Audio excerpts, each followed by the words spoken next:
Well, welcome everybody. We're branching out a little here, turning to some regional topics, but of course Korea is still front and center in this grouping. I have to welcome you all here today. Today our conversation is about MIKTA, and if anyone remembers how the BRICS group got started, it was not a choice by the 5 nations, but a grouping named by an investment banker. The nations later saw value in banding together.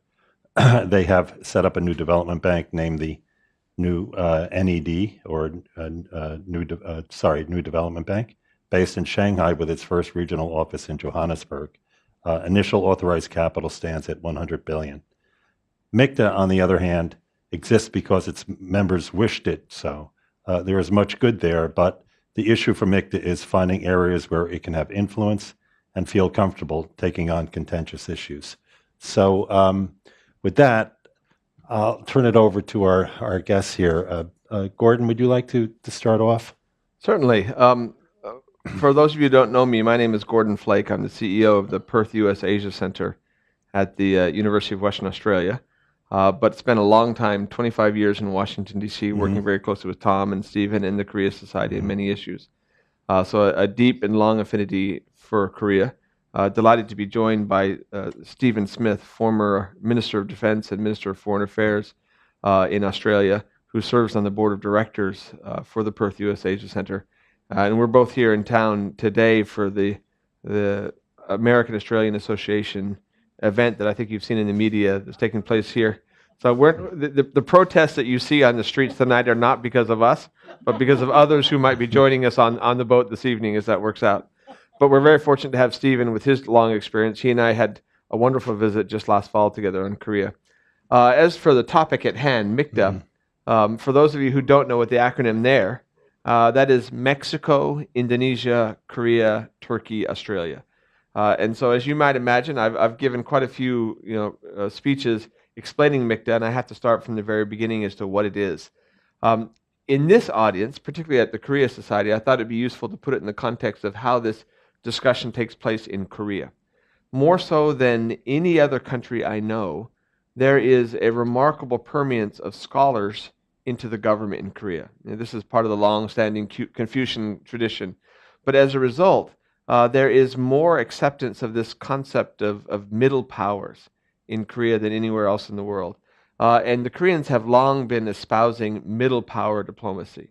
Well, as you might understand, middle powers is something that makes a lot of sense if you're an academic and you're trying to explain the behavior of nation states. And that's the context in which a lot of Korean diplomats and Korean government officials have been very supportive of a grouping within the G20, Mexico, Indonesia, Korea, Turkey, Australia. So if you look at the G20, you have the G7, what used to be the G8, now back to G7, which is the leading economies and countries of the world for a long period of time. Then you have the BRICS, Brazil, Russia, India, China, South Africa, which are a reaction to, in some respects, the non-G7, anti-G7. And then you have another grouping in there, which other people kind of look at as being a middle power grouping. Understandably, there's a difference between looking at that as a government practitioner versus looking at it as an academic. If you're looking at it as an academic, the term middle power is a very useful tool. If you're a government official, you're probably not overly inclined to call yourself a middle power because you're already a member of the G20. You're the top 20 economies in the world. In the case of Korea and Australia, you're in the top 15 economies in the world. And there's not a lot of advantage to going around the world and say, we're number 2. We're a second-tier country. The reality is that depending on the sector, both Korea and Australia and the other countries involved as well really are some of the very leading countries in the world, sector by sector. So I'm not a fan of the idea of middle power or middle power diplomacy. And that's probably the entree that many of you might have had to this grouping called MIKTA. So while I don't like the idea of middle power diplomacy, I'm increasingly a fan of MIKTA as a grouping. And so I thought I'd just take 2 or 3 minutes, and then I'll keep my remarks short, to explain what it is. This really is a grouping that grew out of initially an initiative by Mexico back in 2013. and then was followed on, with some enthusiasm by both Korea and Australia, with less enthusiasm but growing enthusiasm by Turkey and Indonesia. And at this point, it is essentially a diplomatic tool. It is a grouping which is not formal. There's no secretariat. There's no formal agenda. What there have been foreign minister meetings on several occasions, usually taking place on the sidelines of already existing international meetings. And so, on the sidelines of the G20 and the sidelines of the UN General Assembly. And there have been a few other meetings on the side. But really, in a nutshell, what it is five very disparate countries. When I give you that grouping list to anybody else, the first response is obviously bewilderment. Well, what do these five countries have in common? Because one is in Mexico, a largely Catholic nation. You've got two majority Muslim nations in Indonesia and Turkey. You've got another kind of Korea Christian/Buddhist nation in Korea. You've got Australia. So let me just kind of outline a couple of points that I think kind of drive some idea of both their diversity and their similarities. They're geographically diverse. They're ethnically diverse. They're very diverse in terms of their historical backgrounds and their own national narratives. At the same time, they're very similar in terms of the size of their economies. They're all, again, within the G20, ranking from number 12 down to number 18. They're market, economies. They are very internationally engaged. And the way I describe them is they're all countries that give more to the international community than they take back. They're all countries that have capacity. And the way I like to describe them is they're all countries that actually have more influence globally than they do within their own regions. And so as a result of that, they have an advantage of grouping together to amplify their influence in the international community. Just to put it in the Korean context, all of you know the Korean proverb of being a shrimp among whales. Korea is forever stuck between Japan and China. In a Northeast Asia regional context, Korea will be the least influential power. But if you took Korea out and plopped it in the middle of Europe, Korea would be a major power. In the same context is true, Mexico, everybody here just thinks of it in the shadow of the United States, and their narrative is driven by U.S.-based problems like drug smuggling and other issues, when the reality is it is a very large and rich society in its own right, with a thriving economy, which again, placed somewhere else, would have a lot more influence than it does in the shadow of the United States. Turkey itself is straddling, the Europe and the Middle East. Indonesia has the opposite problem. It's the giant among the ASEAN nations, and yet it has the same vote in ASEAN in that consensus-based approach as does Brunei or Laos. And Australia is an interesting economy, a truly first-world economy, but based at the bottom of the Asia-Pacific, or as we like to say in Perth, the fulcrum point of the Indo-Pacific, but not fully in or out of that region itself. And so these countries all recognize that they have a shared advantage in strengthening the international system, in strengthening international norms and standards, in strengthening multilateralism, and working together as what they call themselves quite deliberately a force for good. And so they've been regular meetings, they've been regular joint statements. As of yet, it's not an organization. Again, it doesn't have a secretariat. It doesn't have a specific set of activities. It's better viewed as countries that get together to try to shape the agenda, to try to leverage their own shared diplomatic approach to kind of help improve the situation. Mm-hmm. And there's a lot of examples I can go into in the discussion later on, but I thought I'd leave it there to give you an opening kind of remarks there. So. Well, we'll get to the question, the Q&A later. Hold on a second, sir. Right. So, Minister Smith, could you follow up on that and maybe elaborate on Australia's vision for this organization? I mean, you are a regional power, a global leader in many areas. How do you see Australia's role in this organization and this organization's future role in global affairs? Well, from an Australian perspective, I think it's worth. Gordon's given a very good exposition of MIKTA and how it began primarily, if not essentially, at Mexican urgings. But from an Australian perspective, if you look at the makeup of MIKTA, all of the countries involved are G20 countries, and that is of itself influential. But if you disaggregate and look at Australia's relationship with each of those countries, Indonesia, our closest neighbour, a deeply important relationship that Australia has with Indonesia. By the midpoint of this century, most people predict that Indonesia will be the fourth largest economy in the world, following on from China, US, India and Indonesia. And if it's not Indonesia in isolation, it'll be Indonesia and ASEAN. So deeply significant strategic and economic partner for Australia. Turkey, our national Memorial Day, Anzac Day, is as a result of a disastrous campaign in Anzac Cove, as we call it, or Gallipoli, in Turkey.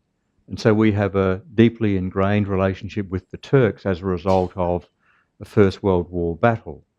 And the First World War saw the emergence of Ataturk, and Ataturk had a great saying that the mothers and fathers of Australian soldiers should not worry because they were in good hands, in good care in Turkey. We have many war graves in Turkey. So every year we have our formal National Commemoration Day commemorated not just in Australia, but also in Turkey itself. And we've recently seen the 100th anniversary of that. So there is a deep engagement with Turkey as a result of that.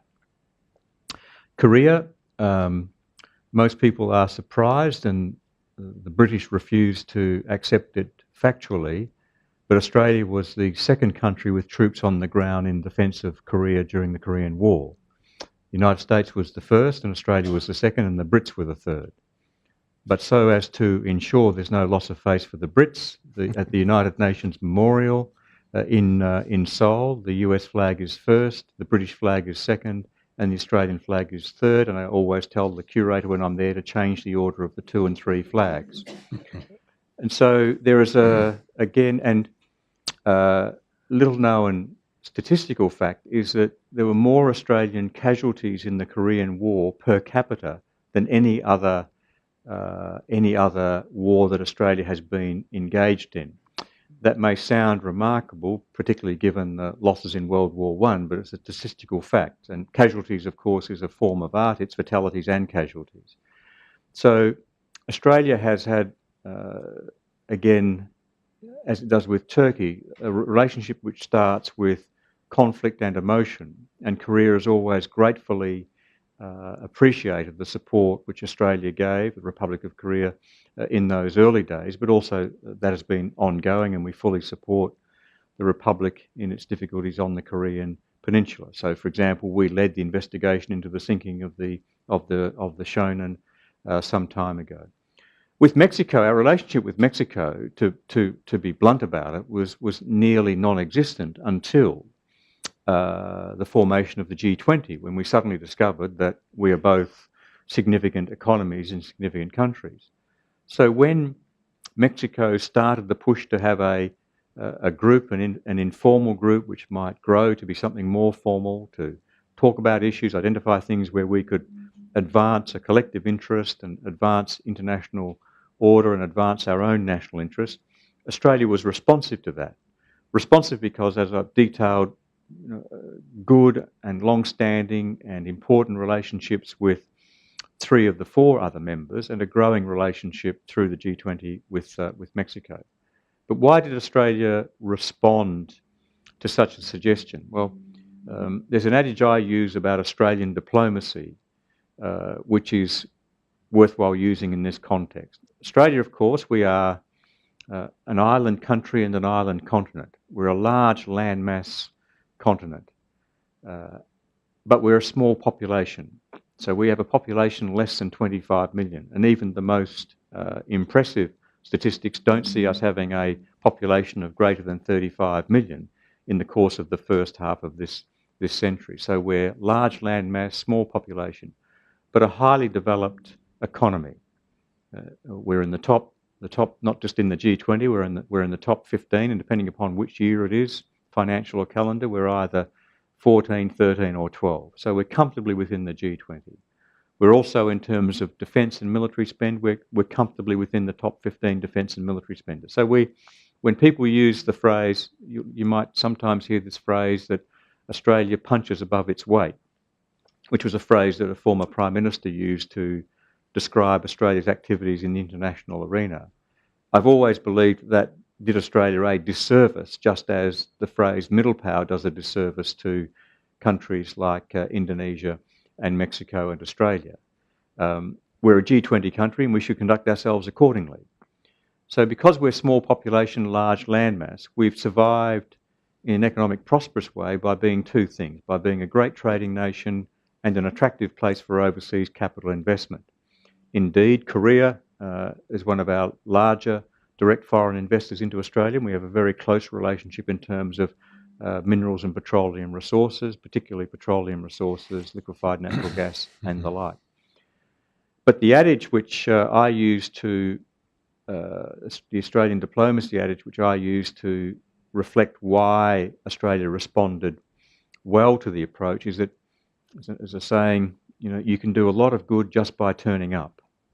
And so Australia is always open to having a conversation with like-minded countries, like-minded people.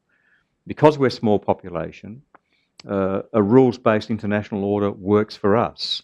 So we've always been adherents to multilateralism and regionalism and finding international or regional institutions which enable us to do some good by turning up and having conversations about economic development or peace and security. So we're in on the ground floor on the United Nations with one of our foreign ministers, Everett, intricately involved in the Charter development. So we've always been a strong supporter of the United Nations. We've been an early mover in terms of association with regional organisations. So Australia was the first dialogue partner to ASEAN.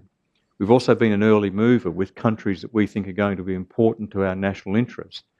So a former Australian Prime Minister, Gough Whitlam, visited China and announced in China that Australia would adopt a one China policy, was widely ridiculed for doing that, and 2 weeks later upturned Richard Nixon and Henry Kissinger. So we've been an early mover in terms of regionalism and multilateralism. In the Indian Ocean, with the rise of India and the rise of Indonesia, we've been at the forefront of seeking to develop the regional architecture in the Indian Ocean called IORA, Indian Ocean Rim Association. Very immature. It may never end up being as effective or as concentrated as ASEAN, but it's a piece of regional architecture and we use it accordingly. There's a little-known security organisation in Europe called the Organisation for Security and Cooperation in Europe. When I was Foreign Minister, we became a dialogue partner of that organisation. People said, why would we do that? Well, there were some mutual interests that we had with NATO at the time and some mutual interests we had with the OSCE. But when, over the Ukraine, a Malaysian airline was shot down with multiple passengers on it, including from the Netherlands, Malaysia, but also from Australia, having a relationship with the OSCE enabled us to have a presence on the ground to repatriate bodies and the like. So the point I make about that obscurantis, in a sense, organisation is that it often always helps to have a relationship with a group or an organisation because you never know when it might not come in handy. So with MIKTA, what can we do? You've got 4 other countries, all in the G20. It gives us another excuse to have a conversation with those countries wearing a MIKTA cap.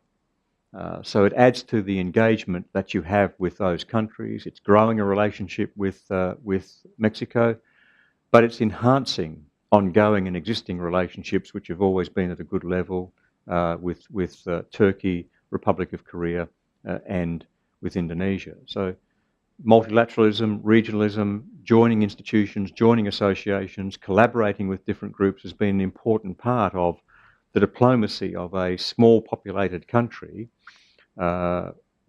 generally regarded as being far away. We now politely describe our geographic location as being at the fulcrum of the Indo-Pacific. For a long time, Perth in Western Australia on the Indian Ocean side of the continent, where I grew up and where Gordon now lives and works, was generally known for being the furthest capital city away from any other capital city. It's certainly the furthest capital city away from Washington, D.C. Some people say at this point in time that may well be an advantage. But our historic geographic isolation has also been a driving factor in the desire to constantly search out nation states with whom we can have a conversation in our own national interest and in the interest of international and regional prosperity, peace and security. It's fascinating background there. Getting back to the origins, Mexico. So in 2013, what was going on in the leaders in Mexico who were thinking of setting up MIKTA? Going on in their minds. This is at a time, I think it's fair to say, that American leadership in global affairs was already attenuating. A lot more uncertainty now. Was MIKTA, or coming from Mexico, a reaction to that? Was it a reaction to the rise of China in global affairs, particularly in global trade? I think every MIKTA country, one of its top 3 or 4 trading partners is China, it seems. What was going on in the broader realm of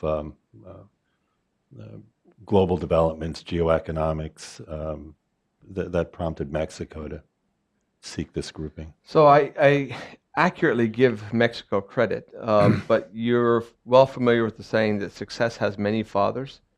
You will find within the foreign ministry in Canberra individuals who will take credit for MIKTA for that initial vision. You will find in Korea individuals who will take credit for the creation of MIKTA. Essentially, it is an outgrowth of the G20. So if you think back to not 2013, but 2008 in the financial crisis, and the increasingly important role that the G20 played in 2009 and 2010 going forward, and as those meetings began to become regularized, there were cliques within the G20. And therein lies actually one of the really important potential roles, and already we're seeing signs of its success within MIKTA, and that is a bridging role. When the G7 says something, and the G7's been around for a long period of time, it has baggage. There is resistance inherently just down the street here in the United Nations. There's resistance inherently among the developing world because the G7 is perceived to have an agenda which benefits that system, which has put the G7 up at the top of the international order. The BRICS themselves are almost by definition baggage. They're a reaction to the G7, and they were formed specifically for that purpose. And so with those cliques in there, I think the MIKTA nations recognize that there was an important role for them to play, not bridging between BRICS and the G7, but bridging between the G20 and the rest of the world. So just if I posit it this way, if you can get Mexico, Indonesia, Korea, Turkey, Australia to agree upon something, it's very difficult for the G7 to oppose it. Because again, the MIKTA nations are the acceptable nations. Everybody likes the MIKTA nations. Who doesn't like these 5 countries? They're not politically controversial. And so a consensus among these nations cannot be perceived to be, running dogs for the West or the Americans.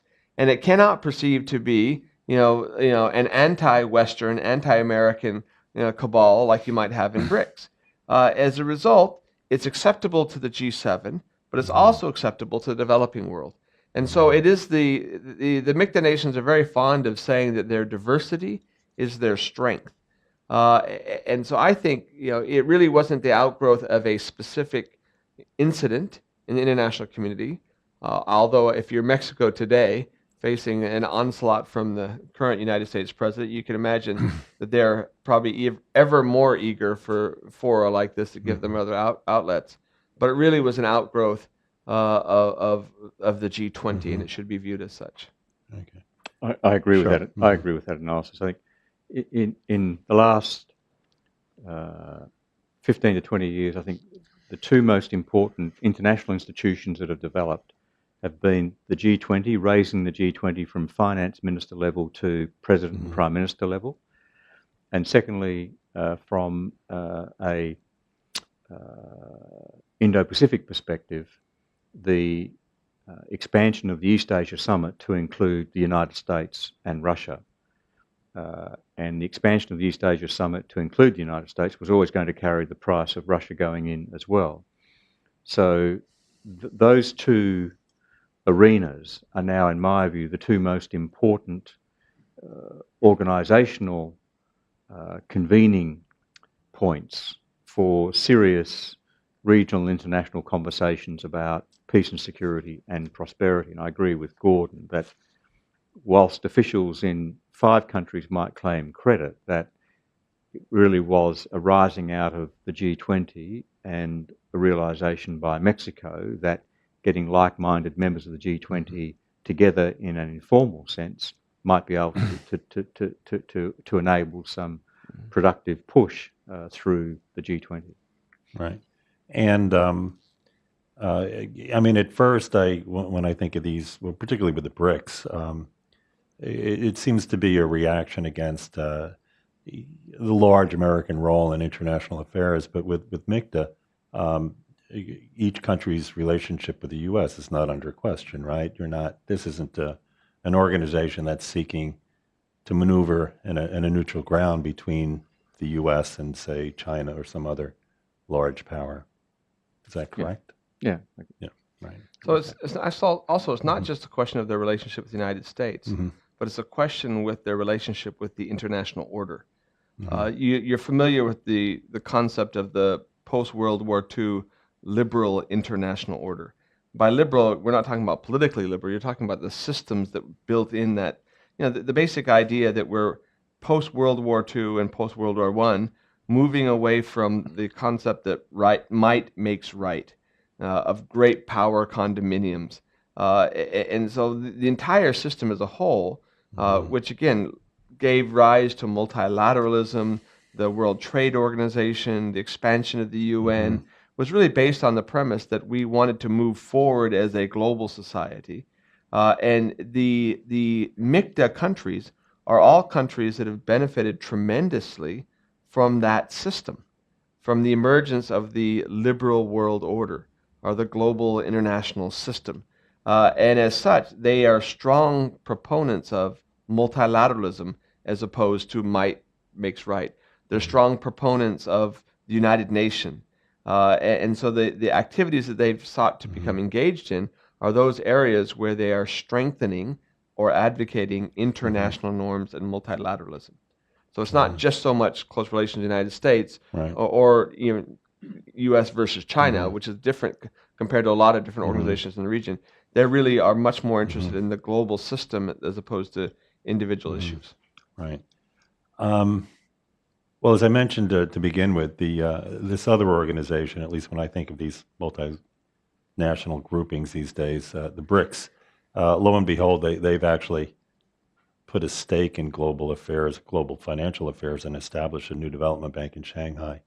MIKTA is probably a lot more recent.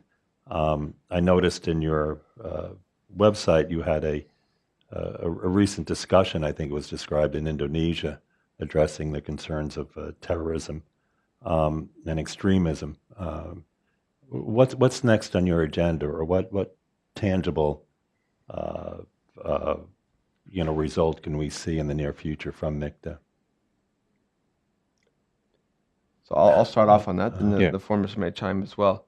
The way MIKTA has evolved thus far, and again, in contrast to the BRICS, where they've actually formed a secretariat, where they've formed a bank and something like this, there have been, over the last 3.5 years that it's been in existence, there have been regular tensions, and understandably, the Korean government and Koreans writ large are great organizers, and they love institutions and they love to organize it. So Korea has repeatedly kind of pushed to have a secretariat, and you won't be surprised to know that they've pushed to host the secretariat, and there have been occasional pushes to take this up to the presidential level, to make it head of state. Thus far, and again, this is my own personal view, just as a scholar who's kind of following this, is that MIKTA needs to be perceived to be a diplomatic tool, not an organization. And that begins to affect what you're thinking about in terms of next steps. Right. If it's an organization has to have a mandate, a mission, and you get to that fundamental question: what does it do? Right? And if you think about it as an organization, that's what you're going to ask. What's the next step? If you think about it as a tool that is useful for foreign ministers, look, if you're Korea or if you're Australia, you have a broad spectrum of options available to you in the implementation of diplomacy. Clearly bilateral, and both Korea and Australia have alliance relationships with the United States, which are preeminent in many issues. But you've also got the East Asia Summit that Minister Smith was mentioning. You've got the G20 itself. You've got the United Nations. You've got APEC. You've got the ASEAN Regional Forum. There's a wide range of choices of organizations that you can choose to work through depending on the issue. And so thus far, the MIKTA foreign ministers, who are the drivers behind this, have decided to use MIKTA first and foremost as a diplomatic tool to strengthen the global system. So they're meeting together, and they've met together now 9 different occasions, and they've issued foreign ministers' joint statements on those occasions. And those joint statements have come out on a variety of issues. They had one on Ebola. They had one on terrorism. They've had several on North Korean missile tests. But they've all been focused on the maintenance of and the strengthening of international standards, international norms. As the grouping develops, and more importantly, as there's a rotating chairmanship for that year. So last year, 2016, Australia was the chair. So it started Mexico first, then it went to Korea, then went to Australia. This year, 2017, Turkey is the chair, and next year Indonesia will be the chair, and the idea is to keep rotating. They come up with themes that they want to work on and push on together. But really, it's going to be up to the foreign ministers in a rather ad hoc meeting where is it they want to land their combined, amplified moral clarity to advance the global discussion on an issue. Trying to turn MIKTA into an organization where there's a secretariat, where there's a formality, may well prevent all of those things that Gordon's spoken about from actually occurring. So you think about it. Of the 5 countries involved, all 5 are G20 members, 3 are in the East Asia Summit. So you can have conversations about issues which are in the region or the international community's interest to be pursued in those forums, or, as Gordon has pointed to examples, to make public statements about particular events. I think it's always a good question when you're looking at a grouping of nations to ask the question, where do they meet and in what circumstances do they meet? And whilst it is the case that MIKTA has a rotating chair, unlike ASEAN, for example, whichever country ends up being the chair for a particular year, that's where you meet.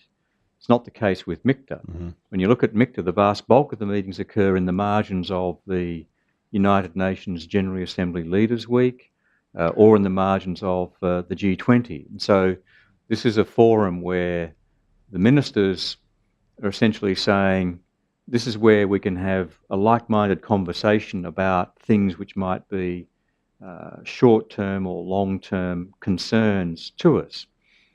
We don't have to worry about putting in another meeting in our schedule. We can meet in the margins of the General Assembly, we can meet in the margins of the G20, with the occasional meeting where it's convenient at a particular rotating chair's national capital. But generally they occur in the margins of other meetings which the ministers are going to anyway.